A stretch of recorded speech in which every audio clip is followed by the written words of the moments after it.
السلام عليكم ورحمة الله وبركاته، بنات حبايبي، عرايس حبايبي. أنا الملوخية النهاردة بالجمبري فظيعة. معايا بقى واحدة واحدة. جبنا الجمبري اهو. ننضف بقى قدامك عشان تشوفوا بتنضف ازاي يا حبايبي على قدي. أكيد بقى في ناس أساتذة في تنظيفه. نفتحه بقى من ورا كده عشان ايه، نطلع بتاع الرمل اهو. كيس الرمل طلعناه. ايوه شايفين يا حبايبي، كمان قطفناه، قطعته بقى ايه الواحدة 2 كده شوية، بقطعها 3 عشان ايه نعمل الملوخية ان شاء الله.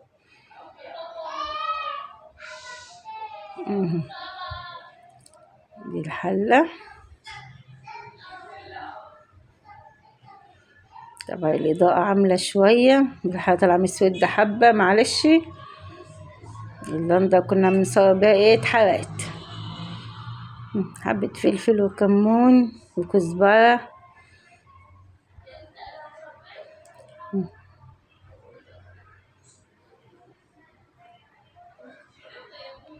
الإضاءة مختلفة حبة عشان احنا ايه، عندي ابني عازمنا على ملوخية بالجمبري، فقلت انا اللي هطبخها بإيدي.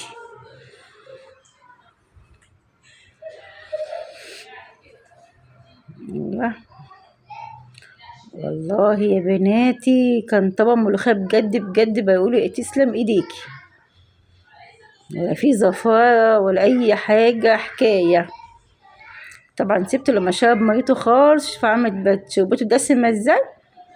طبعا حتى مية بتغلي، حتى هتحب ملح املحه بقى حبة ملح.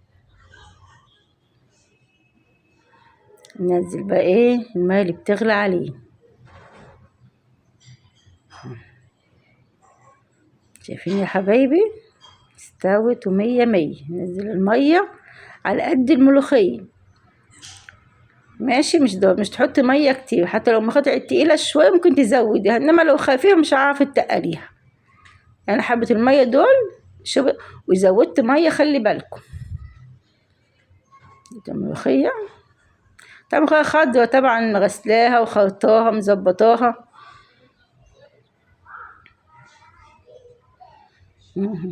قلبتها تقليبتين لقيتها تقيله قوي ازاي، زودتها والله يا حبايبي.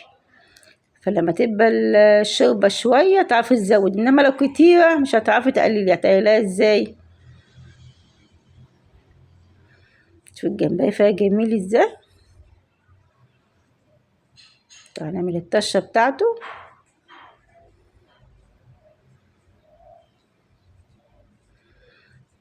هنا فصين التوم.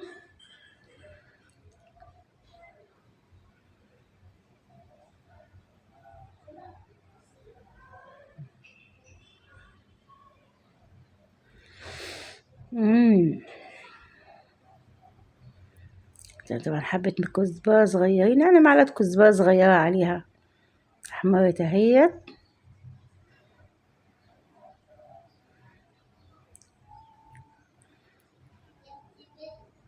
يلا نشقى الشقة بتاعتنا المعتادة.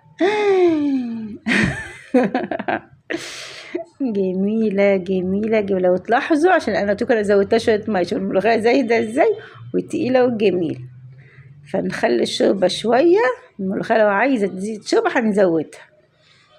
جميلة بأمانة الله كانت تحفة اهي، بألف أنا وشفا. طبعا ملوخية بالجمبري حكاية.